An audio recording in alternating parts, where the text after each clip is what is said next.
मौका। पलवल में कांग्रेस प्रदेशाध्यक्ष उदय भान ने कहा कि उन्हें पंजाब और हरियाणा उच्च न्यायालय पर पूरा विश्वास है।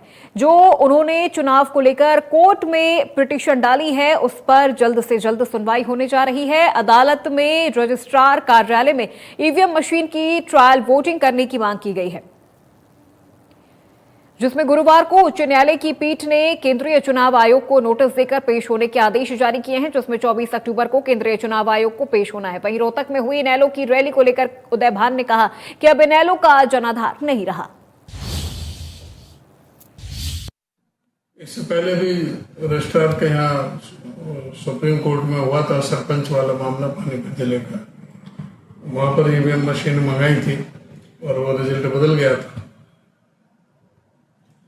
तो ये सारी चीजें हैं और बाद में जो हमारी वो तो मामला है ही ईवीएम का, जो ईवीएम में मैनिपुलेशन का हमारा है 99% बैटरी का है, जो और जो अनियमितताएं हुई हैं वो सारी उसमें है पिटीशन में। लेकिन फिलहाल पहले तो ये जो 5 जो ईवीएम का हमने पैसे भरे हैं उनको वेरीफाई करने का है। अब 24 अक्टूबर है। ये तो जज साहब के ऊपर निर्भर करेगा कि उनका फैसला क्या आता है, और मुझे तो पूरा मैं आश्वस्त हूं कि अगर जो चेकिंग की जाए, इसलिए पैसे भरे हैं, मैं तो अपने आप में पूरी तरह से आश्वस्त हूं कि मेरे पक्ष में रिजल्ट आएगा। प्रदेश का सारी जनता जानती है कि वो बीजेपी द्वारा प्रायोजित रैली थी और अभय सिंह चौटाला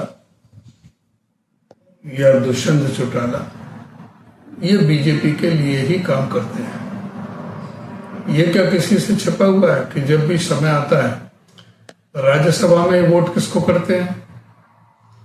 बीजेपी वाले को। राष्ट्रपति के चुनाव में किसको वोट करते हैं? बीजेपी को करते हैं। जब भी आवश्यकता पड़ती है तो बीजेपी के साथ रहते हैं। ये ऊपर से फर्जी बीजेपी के खिलाफ बोलते हैं, जब इनकी रग रग में बीजेपी बसी हुई है। ये तो खुद जाकर के स्पीकर के यहाँ तो जबरदस्ती बिना मांगे समर्थन दे आते हैं। तो ये किसको मूर्ख बनाना चाहते हैं? सारे इस प्रदेश की जनता जानती है और ये अपना विश्वास खो चुके हैं पूरी तरह से जनता में। इनका कोई भी जनाधार। और आइए बात करते हैं सोनीपत जिले में आए भूकंप को लेकर। सोनीपत जिले में बीती देर रात भूकंप के झटके महसूस किए गए। भूकंप की तीव्रता रिक्टर स्केल पर 3.4 मापी गई। अचानक आए झटकों के कारण कई लोग नींद से जाग गए और घरों से बाहर निकल आए। भूकंप के बाद लोगों में भय का माहौल भी दिखा। हालांकि किसी भी प्रकार की जनहानि या संपत्ति के नुकसान की कोई सूचना नहीं है। हरियाणा में बार बार आ रहे भूकंप के